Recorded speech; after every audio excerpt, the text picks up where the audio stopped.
What if I was to tell you that the lemonade stand you may have had as a child was actually the key to becoming a millionaire? Let me explain. Every year, the American economy loses over $3.2 trillion due to financial illiteracy in adults.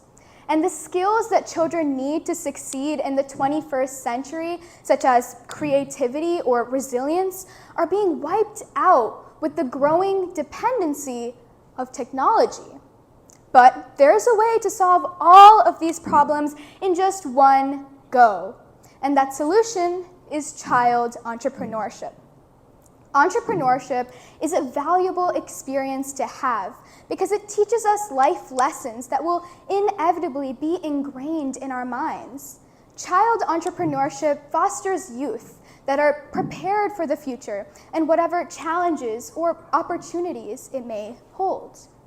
They say that there are 3 steps to starting a business. Step 1, the idea. Step 2, the investment. And step 3, the launch. I ventured out on these 3 steps myself when I decided it was about time for me to earn a little bit of pocket money. Yup, that's me at age 10. My friend and I thought it would be a great idea to start our own business, just sit back, relax, and let the money flow in all summer, right? Wrong.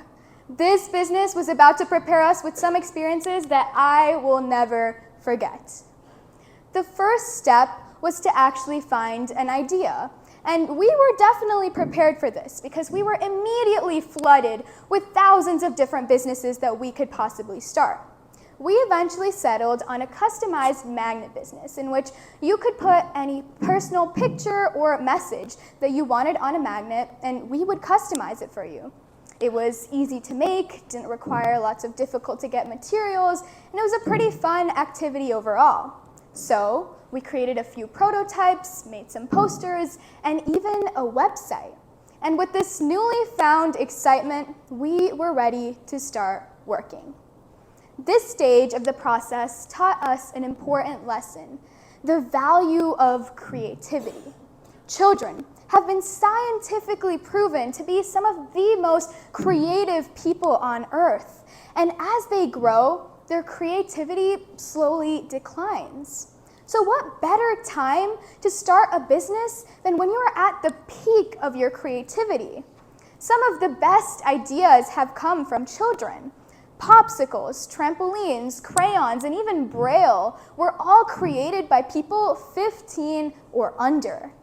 The creativity of a child is something that should be used to its full potential. And through child entrepreneurship, we are able to do just that.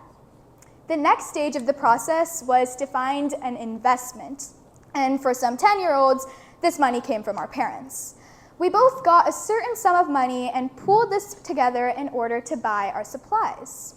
So we ordered our supplies online, but unfortunately, they all turned out to be faulty.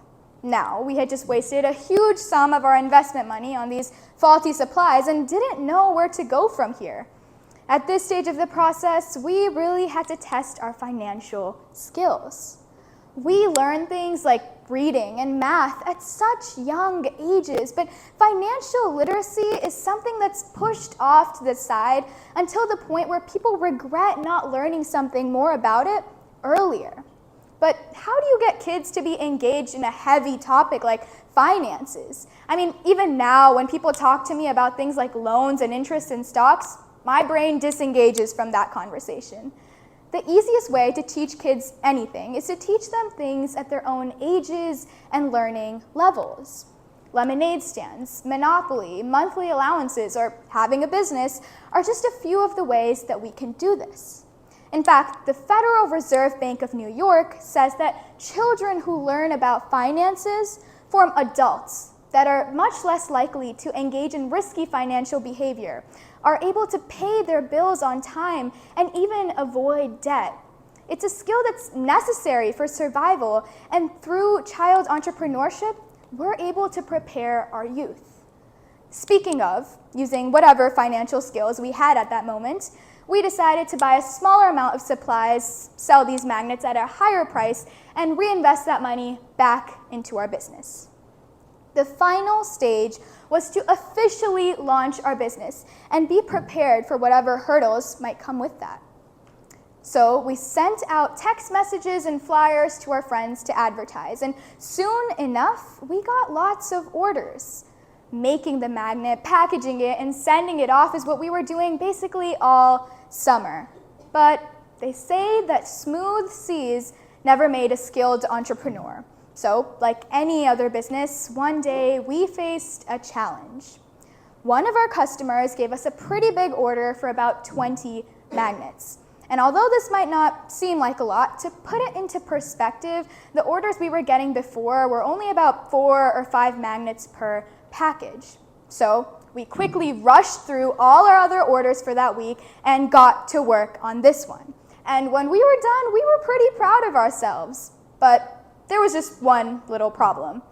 The magnets we had just made were horrible. They were practically falling apart, and we couldn't sell them.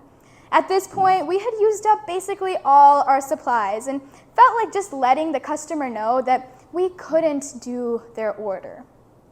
There's a quote from James Clear, the author of Atomic Habits, that says, "We live in a society that celebrates instant success." And around this time, this couldn't have been more true.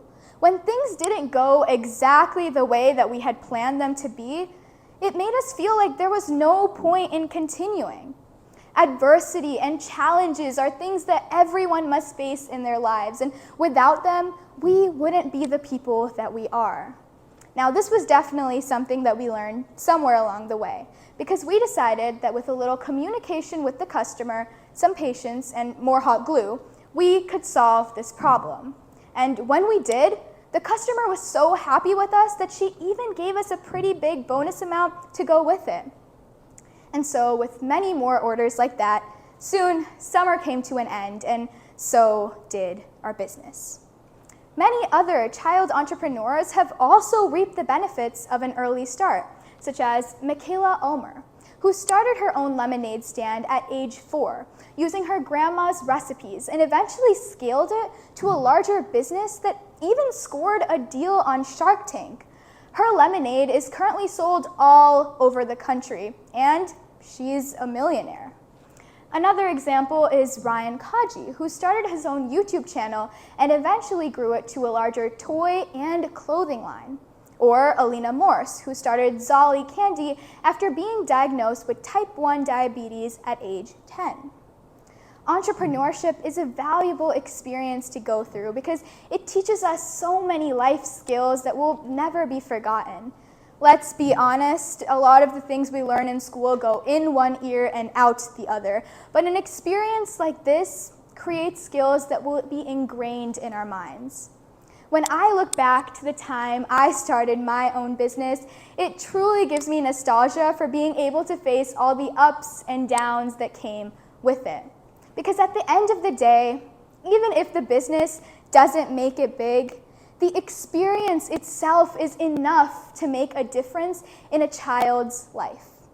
And this is why I stand by my word when I say every child has the potential to go from the playgrounds to the boardrooms. Thank you.